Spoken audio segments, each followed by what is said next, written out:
G'day Speedway memes, welcome down to the Perth Motorplex on Kwinana Beach. As you can see, we're down here in the pits with the American Wild Child, one of the Iden maidens of our sport, Harley White. Harley, first and foremost, how are you doing? Great. How has Australia been treating you so far, and what did you get up to over the Christmas? Yeah, Australia's been great. I mean, the weather's beautiful, and it's quite different being warm during Christmas time rather than being cold at home. But we've enjoyed it. We've had some good people we're staying with, the Starterfields and Terry, and they've all made us feel really welcome, so it's been a good time.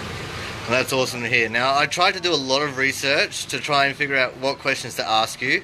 All I kept coming back to was news reports about the accident you had in your first ever race. But then I came across the one Instagram photo from your feed that said, scars are like tattoos, but just with cooler stories. Yeah. So can we just get the quick little rundown of the story of your scars, and what was the recovery process like for you before you got back into a car? Yeah, I mean, my first race ever in 2008, I turned over and got burned very badly. Over 45% of my body, deep 3rd and 4th degree burns. So I spent about a month in the hospital, in ICU, and then 6 months recovery. So a fairly quick recovery for the amount of burns that I had, but I was pretty determined to get back to doing what I was doing, which was sports and of course racing. So just bounced back pretty quickly. Well, that's awesome to hear. It's always good to see drivers bouncing back and getting back in the saddle. Now, what's the difference between the tracks like?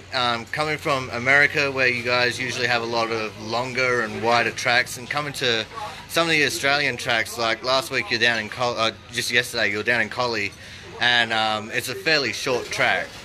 Yeah, I mean, we have all shapes and sizes. Our tracks aren't all big. We have tracks that are way smaller than any of the tracks here in Australia. So I've been on pretty much any kind of racing surface or any track size you can think of. It's just part of traveling around, doing all the races that I do a year. So nothing out of the ordinary for sure, just different part of the country. Alright, awesome. Now we've actually got a question that comes from one of the fireys here on the infield. Something that he was always curious about is, what does a driver think or feel when they're involved in a rollover? I don't know. I don't think you really think too much. You just hope that everything works out in your favor and that you come out without any bumps and bruises. And, it's just part of the racing sport. You take that risk every time you go on the racetrack. So you just try not to think about that and try to race your race and finish the night off well. Alright, awesome. Next up, what is your plans for the rest of the Australian summer, both racing and not racing wise? I think I race up until January 29th, and then I come back again for the Cricket Boys race and then another race in the end of February, 1st of March. So, I think we're going to go explore a little bit. We have a weekend off coming up pretty soon, and just going to go check out Perth. I've been to Sydney and Warrnambool and all that area before, so we're going to go see what's to do in Perth. Alright, awesome. I'm glad to see you getting out and experiencing some of the local stuff around here. Now in round one, you had a fair bit of mechanical dramas. I heard through the grapevine that they continued last night at Collie as well.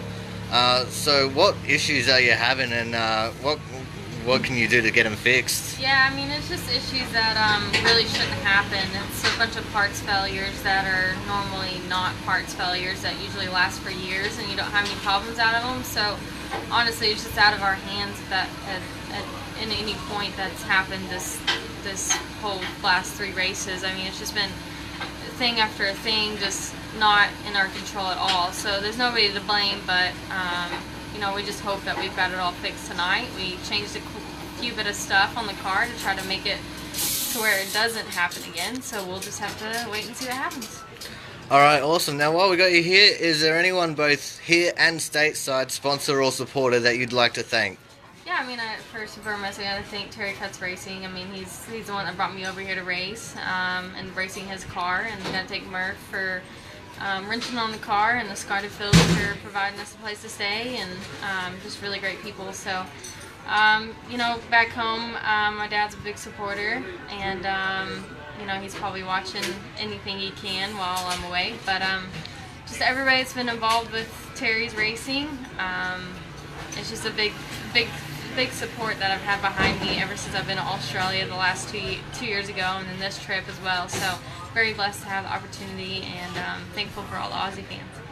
All right, thank you very much for your time. I know it's a busy schedule and you got some work to do getting the car ready, so thank you very much. Good luck and have fun. Thank you.